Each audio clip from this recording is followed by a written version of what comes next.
I was surprised by her bold request as she was about to get married. But before I realized it, I had already agreed to her proposal. When I asked if everything was all right, she just nodded softly. I'm Michael Johnson, a 26-year-old single male working at an IT company. I was on my computer working as usual when Johanna, a female colleague, came into the office. Is that you, Johanna? It's rare for you to come into the office. Yes, I have some business with my dad. It's good to see you, Michael. It's been a while. You look well. As soon as Johanna smiled at me, I felt my heart flutter while simultaneously feeling a sharp pain in my chest. I didn't want her to notice, so I hastily looked away and said, I think the boss should be in his office. And saw her off. As soon as she was out of sight, my colleague named John, who was sitting next to me, grinned and said, Joanna is still as beautiful as ever. It's enviable, Michael, being childhood friends with such a beauty. Indeed, Johanna, the daughter of the CEO, was my childhood friend.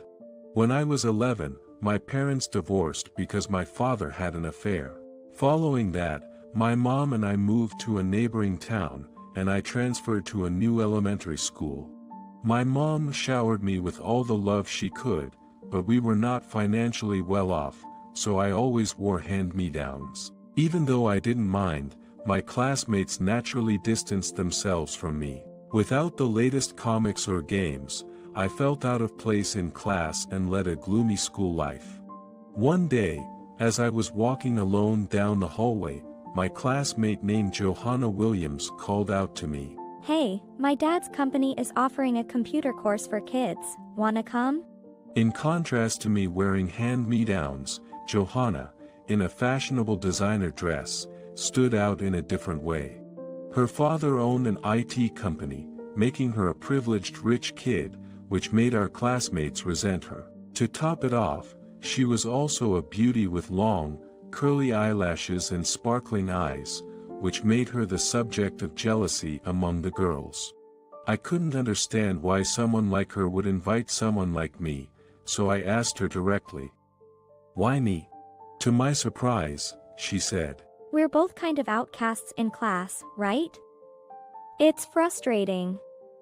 I've been looking for a chance to prove our classmates wrong. Our school's computer classes start next month. If we get a head start, maybe they will change their minds about us. The course is free and will be taught by volunteers from my dad's company, so come on. To be honest, I was interested in computers, and was thankful that I could learn for free.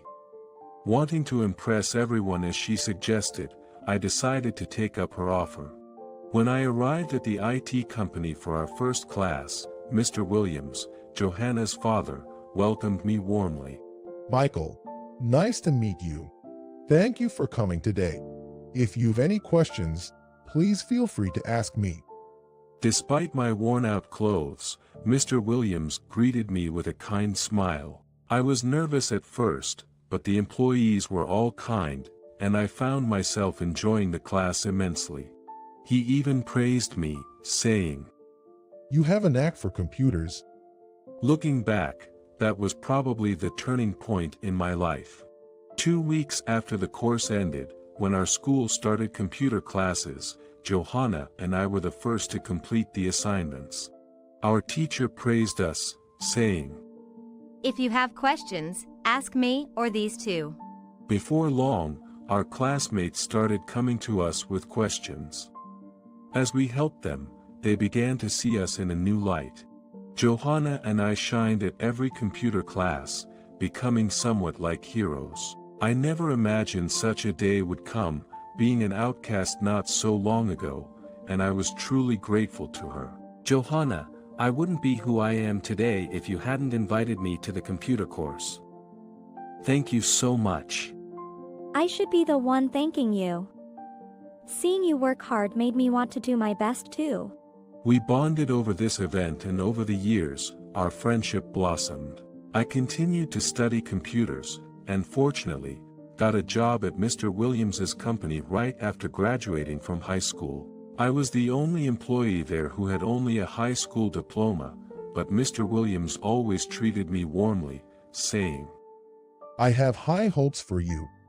and now, I'm actively involved in teaching kids computer courses at the company. It's my wish to have as many children as possible, even those without financial means like myself, to gain hands-on experience with computers. Work is enjoyable, and volunteering is fulfilling. It's only because of my encounter with Johanna that I can lead such a rewarding life. While reminiscing, John commented with a snicker. But Joanna is getting married next month, right? Then you won't be able to talk as freely as now, huh? That's right. Johanna is indeed preparing for her wedding soon. Her partner is the heir to a publicly listed company, and they have been dating smoothly with marriage in mind since their arranged meeting 6 months ago. Johanna is accomplished in the IT field, but currently works remotely due to wedding preparations and rarely comes into the office. She will soon be the wife of a CEO, and probably doesn't need to work for the rest of her life. Thus, I found myself seeing her less and less. When I first joined the company, I was happy thinking, I'll be with Johanna forever. But indeed, the worlds we live in are too different. I've always had special feelings for her, but before I knew it, I started suppressing my feelings. Johanna is getting married soon, and I have to give up eventually. Despite telling myself this, an unexpected event happened later. I was wondering how to spend my weekend as Friday approached, when I suddenly received a call from Johanna, the first in 6 months. Surprised and nervous, I answered the phone to hear her make an unexpected request. Hey, are you free tomorrow? If it's okay with you, would you like to spend the day with me? What? You mean, just you and I? She was already engaged. Should she really be going out with me alone, even though we are childhood friends? But she was unusually insistent. We're just going to visit places we used to go to during our school days. After all, once I move away, I won't be able to revisit these places as often, right? So, think of it as making our last memories, please. She was so earnest that I eventually agreed to her request. Never in my wildest dreams had I imagined spending a day with her. It felt almost like a date. The next day, feeling nervous, I got ready, and went to the park where she had asked to meet. Johanna had already arrived, and in a pink dress, she looked so radiant and beautiful. I couldn't help but stare. As soon as she saw me, her eyes sparkled. Michael. Sorry for being so pushy about today. But I really wanted to revisit our memories. You don't have to apologize. I didn't have any plans anyway.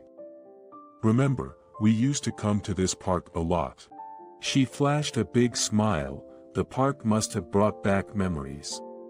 My heart was racing just being next to her. Right. I wanted to see it again after such a long time. The playground equipment is still well maintained, and nothing has really changed. It's like we've time traveled back to our childhood. Yeah. Those were the good times. We played so freely and had so much fun every day. In this manner, we went from one nostalgic place to another. We visited the public library where we studied for our computer classes and the corner store we used to stop by during our high school days. For lunch, we went to the pizza shop we had visited after the high school pep rally. The computer club we both joined in high school was always so much fun. And the pizza here is still as delicious as ever. Yeah. My family was poor, so we hardly ever ate out, but it was a treat to be able to eat here when I saved up a little. That's right.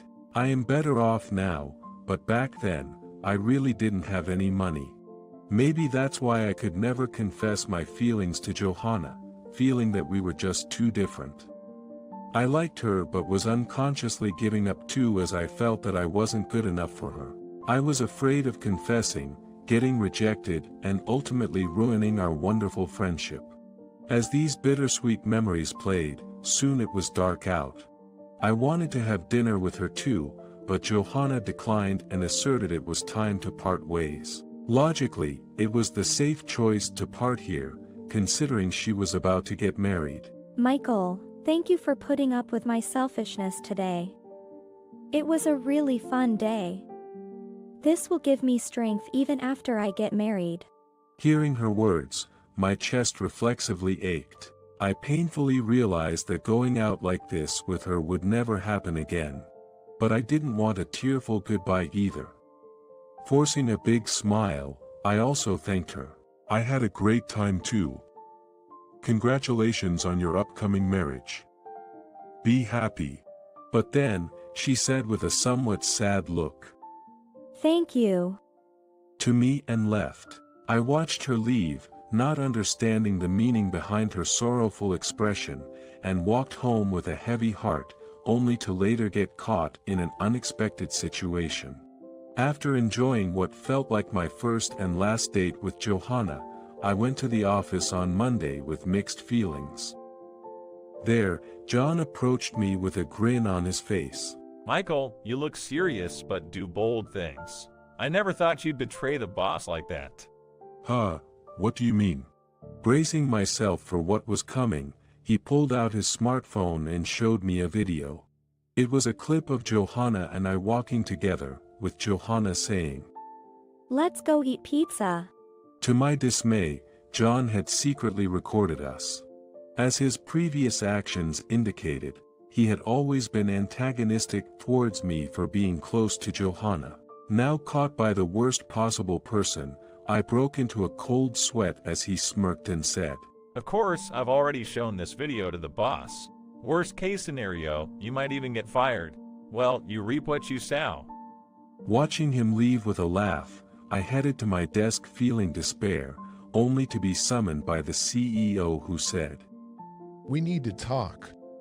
While other employees looked puzzled, John clearly enjoyed the situation. Brace yourself. I told myself and headed to the CEO's office. Mr. Williams invited me to. Take a seat. He was always calm and composed, a trait I deeply respected. As I hung my head and waited for his next words, thinking how could I have betrayed this person, he said something unexpected. I've seen the video John showed me. It's been a while since I've seen Joanna that happy. Thank you for keeping her company. Oh. Well, excuse me. I was taken aback, expecting to be reprimanded for going out with Johanna, so being thanked instead, left me speechless. He then continued. Please keep this between us. And began to share shocking news. 3 months ago, Joanna had a checkup at the gynecologist and it turns out there are some issues. Don't worry, Joanna herself is healthy. But it seems she might have difficulty getting pregnant in the future. She was quite shocked by that. When I heard his confession, I was speechless, but that was not all. Johanna's fiancé, who was a man of good character, wanted to marry her anyway, but his parents strongly opposed it. They wanted someone who could bear children for their son, a future heir. Johanna, feeling guilty, decided to break it off with her fiancé. I was shocked and tried to understand how she must have felt, and the CEO continued. Joanna feels she will never find someone who will love her again. She is devastated and has plans to relocate alone. I think it may be best for her too. Being able to spend time her childhood friend before she left probably made her feel much better. Thank you, Michael. No one will ever love me. Johanna had said, but no matter what, I realized I was still in love with her. With this strong realization, I said to the CEO, Mr. Williams, I've never been able to say this, but I love Johanna. I gave up previously, thinking I wasn't good enough for her, the CEO's daughter. But after hearing that, I can't suppress my feelings anymore. Johanna may have her worries, but I want to be there by her side for the rest of my life. Will you allow me to tell her how I feel? Oh, Michael, how fortunate Joanna is to have someone like you say that. Why don't you go see her now? There isn't any urgent work, and I think it'd be good to convey your feelings sooner rather later. Thus, I received special permission from him to leave work early. I thanked him and headed to Johanna's place.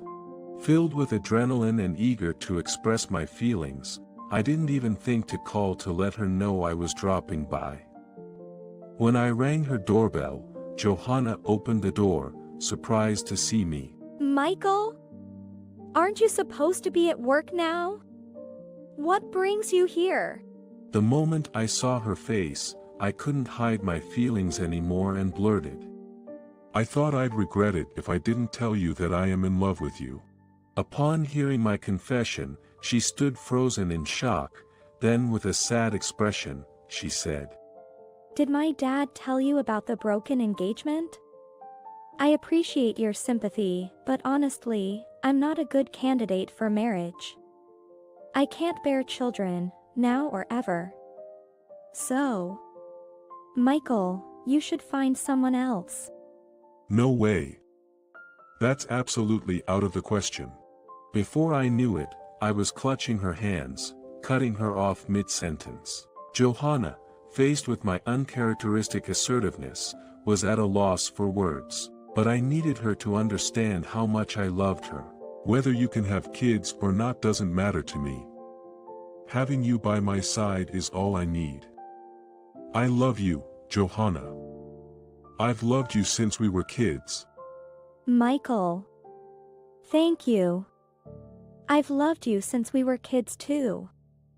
I've always admired how you've faced tough situations without giving up.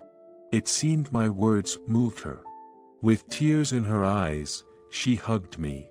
While I felt deep joy at our mutual feeling, we couldn't just stay hugging at the entrance. We sat opposite each other in the living room, and Johanna opened up about her feeling with wiping away her tears. Being the daughter of a company's CEO, I always knew it was expected of me to marry someone my family chose, someone with a similar upbringing. I could never marry solely for love.